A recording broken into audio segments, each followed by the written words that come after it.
Kamits, eto. Nagtitira ng tigsi. Magluluto tayo ng tilapia. Ginataan tilapia. Anong tawag nito rito? Sinanglay. Ang ilalim niyan, Sinanglay na may sitaw, may talong, may pichay, may luya, at saka sibuyas. May bawang na rin yan. At mayroon na rin yan asin. Dagdagan pa natin ng magic sarap at pasarap. walang kamatis kasi sobrang mahal. Walang kamatis daw. At Sobrang mahal ng kamatis. mahal daw ang kamatis. Hindi kaya budget. Okay. Walang problema. Kung kulang man yan, Ang importante. ang importante, mahalaga ay naluto. Ayan, yan ang proseso ng pagpipiga ng nyug. Kinayod yan.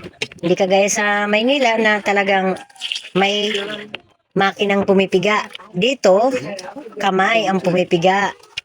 Para lumabas lumabas ang gata.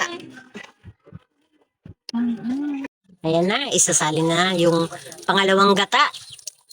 Yan ang magiging sabaw sa ginataang isda. Ayan, nakasalang na. Umpisa ng lutuin. May siling haba na rin. Dami. Matik na. Ayan. Kumukulo na siya.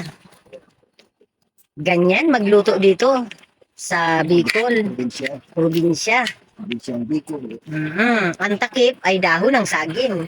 Yan, nagdadagdag din yan sa pampabango. Maluluto na. Ilalagay na yung unang gata, ang bango.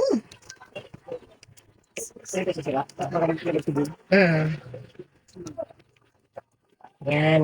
Yan ang pagluluto rito ng gatang tilapia. Ang tawag niyan ay sinanglay. Ang kakanggata. Yan ang nagpapalapot at nagpapasarap at nagpapakreamy. Ang sarap niyan, ang bango. Yan ang mga hinahanap kong pagkain dito sa Bicol.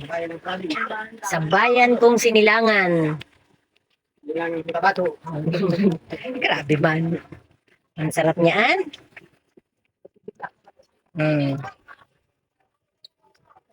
Ang ating ulam ngayong gabi.